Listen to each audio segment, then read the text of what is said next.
उमर नज़ीर तिब्बत बकाल all Jammu Kashmir हाज उम्रा tour operators association का जनरल सेक्रेटरी हूँ। पहली बात, मैं आपसे ये क्लियर करना चाहता हूँ और आवाम तक ये बात क्लियरली पहुँचाना चाहता हूँ कि ये उम्रा बंद नहीं हुआ।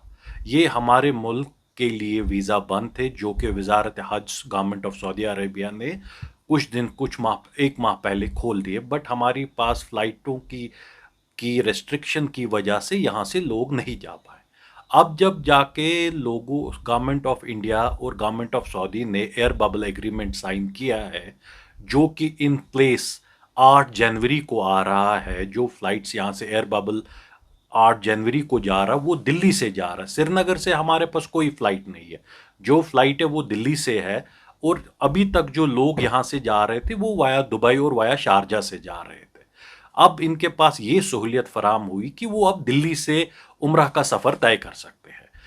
इस बारे में कुछ खास चीज़ों का जो ख्याल रखना है कि जो सफ़र फ़्लाइट तो हमको मिल गई, मगर कोविड प्रोटोकॉल्स जो इम्पॉर्टेंट चीज़ है वो लोगों तक, आवाम तक पहुंचाना है। पहला चीज़, इसमें जो शख्स जाने वाला हो उसके पास 2 डोज वैक्सीन की करे होने चाहिए। दूसरी चीज़, जो जाने से पहले 72 घंटे 72 आवर्स प्रायर आरटीपीसीआर टेस्ट करना है। अगर वो आरटीपीसीआर टेस्ट पॉजिटिव आया, जो पैसा उस ज़ायरीन ने टूर ऑपरेटर को दिया होगा वो नॉन रिफंडेबल है। वो टूर ऑपरेटर आगे फ़्लाइट्स होटल्स को दे चुका होगा, वो वापस रिफंड नहीं होगा। तीसरी चीज़, वहाँ पे पहुँच के जो सऊदी गवर्नमेंट के प्रोटोकॉल्स है, जो कि इसमें जो हमने बना के रखा है, ये मैंने प्रोटोकॉल्स का लिस्ट बना के रखा है और रिसेंटली ही हमारी एसोसिएशन ने ये पब्लिश किया था।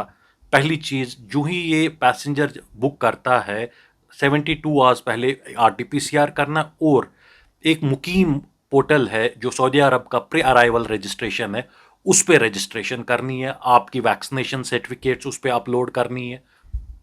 वहाँ से जब आपका अप्रूवल ओके आएगा, that means you are fit to fly. Airlines आपको चेक इन कर सकती है, बोर्डिंग कार्ड देगी। नंबर 2, तवक्कलना ऐप, जो कि कॉन्ट्रैक्ट ट्रेसिंग एप्लीकेशन है सऊदी अरेबिया का। तवक्कलना जिसको कहते हैं, जब आप सऊदी अरब में लैंड करते, एयरपोर्ट पे लैंड करते, ये आपको वहाँ पे लोकल सिम खरीदना है, उस अपने फ़ोन में डाल के इस ऐप पे उस नंबर को सेव करना है। तब जाके जब आपने ये नंबर पे अपलोड कर दिया तवक्कलना, तब जाके और आपने वैक्सीनेशन सर्टिफिकेट्स को अपडेट करना है, उस पर अपलोड करना है। उसके बाद कुछ टाइम रुक के ये ऐप रेड से ग्रीन हो जाती है। जब ये ऐप ग्रीन हो जाती है, तब जाके इसका मतलब कि आप इम्यून डिक्लेयर हो जाते हैं। आप you can travel in public place, आप हरम में जा सकते हैं, आप बाजार में घूम सकते हैं। ये ग्रीन होना इसमें बहुत लाजमी है। अगर ये एप्लीकेशन ग्रीन नहीं होती है तो पैसेंजर को कमरे में बैठ के क्वारंटीन करना है जब तक कि ये एप्लीकेशन ग्रीन ना हो। तीसरा चीज़, जब आप लैंड करते हैं वहाँ का पहला उम्रा, जो कि आपका लोकल एजेंट या आप खुद वहाँ पे लैंड करके एक ऐप एतमारा, जिसमें हरम शरीफ की अपॉइंटमेंट्स, मक्का शरीफ, मदीना शरीफ की आप अपॉइंटमेंट बुक कर सकते हैं।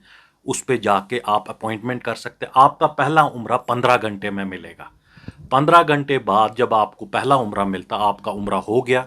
उम्रा के बाद आप 10 दिन तक दूसरा उम्रा नहीं कर सकते।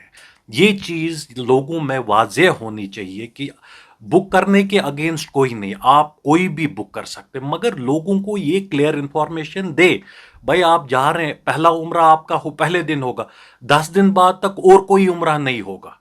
तब तक आप हरम में उधर होटल में बैठे हैं, बाहर सहन में नमाज पढ़ रहे, यही मक्का शरीफ की एक्टिविटी रहेगी। उसके बाद जब आप मदीना पाक आएंगे, मदीना पाक मस्जिद नबवी की ज़ियारत के लिए, रोज़े पाक पे जाने के लिए, रियाजुल जन्ना पे नमाज अदा करने के लिए आपको वापस इसी ऐप के थ्रू अपॉइंटमेंट लेना है। ये अपॉइंटमेंट इंस्टेंटली नहीं आता, ये 2-3 दिन में आ जाता है, क्योंकि सऊदी ने कुछ दिन पहले कोविड प्रोटोकॉल्स को वापस से एनफोर्स किया। हरम में सोशल डिस्टेंसिंग हुई, ये जो प्रोटोकॉल है 10 दिन का, ये वापस से एनफोर्स किया। तो ये यहाँ से जो जाने वाले मुसाफिरीन हैं उनको ये सोच समझ के चलना है कि भाई हम उम्रा करने जा रहे, 1-1.5 लाख रुपया खर्च करके जा रहे, हमको हरम में एक उम्रा मिलेगा और मस्जिद नबवी की ज़ियारत एक बार मिलेगी, ताकि टूर ऑपरेटर और उस पिलग्रिम में कोई किस्म का डिस्प्यूट, कोई किस्म के की मिसअंडरस्टैंडिंग ना हो। इसके बाद तीन चीज़ें और जिसका मैं खुलासा करना चाहता हूँ। पहला, ये टूर ऑपरेटर इसको जब ये लेके गया, अगर इन केस ये पॉजिटिव पैसेंजर है, उसका नॉन रिफंडेबल है। अगर ये टूर ऑपरेटर खुद पॉजिटिव हो जाता है तो ग्रुप को कैसे ऑपरेट करेगा वहां पे सऊदी अरब में? अगर ये पिलग्रिम जो उम्रा ज़ायरीन है वो पॉजिटिव हो जाता है तो उसको कैसे हैंडल करेगा उस सिचुएशन को? उस पिलग्रिम को उधर ही मक्का में छोड़ के जाएगा, ग्रुप के साथ मदीने शरीफ जाएगा? ये कुछ चीज़ें बहुत ज़रूरी है। और सबसे बड़ी बात, कल ही आपने देखा होगा कि 2 दिन पहले वेस्ट बंगाल ने फ्लाइट्स बंद कर दी। दिल्ली से भी 2 ही दिन फ्लाइट है, बॉम्बे से भी 2 ही। वहाँ से ये हम दूसरे मुल्क में जा रहे हैं पिलग्रिमेज के लिए। हम अपने मुल्क में तो कहीं जा नहीं रहे, हम दूसरे मुल्क में जा रहे हैं। बॉर्डर्स का क्या इशू रहता है, क्या पता अगर गवर्नमेंट ने वहाँ से आके क्वारंटीन कर दिया। ये लोगों को बताना है भाई, इन केस अगर कोई फ़्लाइट मिस हुई या फ़्लाइट बंद हुई, क्वारंटीन का ये आपको बेयर करना है। टूर ऑपरेटर आपको फैसिलिटेट कर रहा है, वो अपने जेब से तो आपका गवर्नमेंट पॉलिसी कोई चेंज होती उसको बेयर नहीं करेगा। ये चीज़ें लोगों की जहन में इसका ये समझना बहुत ज़रूरी है। तीसरी बात का जो मैं ये कहना चाहता हूँ, अगर ये बुक किया और कोई ऐसी सिचुएशन हुई, आप मेरे पास आए, बुक की, मैंने आगे दिया, यहाँ से कोई पॉलिसी चेंज हो गई, बॉर्डर बंद, क्योंकि कल दिन में आपने देखा होगा सऊदी अरब में 70% केसेस बढ़ गए। मलेशिया ने अपनी पिलग्रिमेज कॉल ऑफ कर दी, वो लोगों को नई उम्रा के लिए जाने दे रहे हैं। अगर ऐसी कोई सिचुएशन हो गई उस केस में आगे और ये जो होगा और कन्फ्यूजन क्रिएट होगा एक पिलग्रिम और टूर ऑपरेटर के बीच में। रिफंड दे दो भाई, वो फिर नया डेट, नई चीज़ें। सो ये कंफ्यूजन नहीं चाहते हैं हम।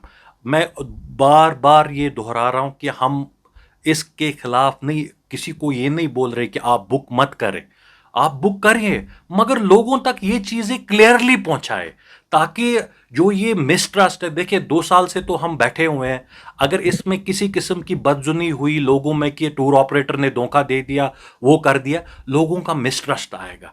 लोगों को हम चाहते हैं कि ज़्यादा से ज़्यादा लोग यहाँ से जाए, ताकि वहाँ से आके वो और लोगों को बोले आप उम्रा पे जाइए, ठीक है। ये हमारा ये है, हमारा एक ही पॉइंट है, ऑनेस्टी से डील करें लोगों के साथ।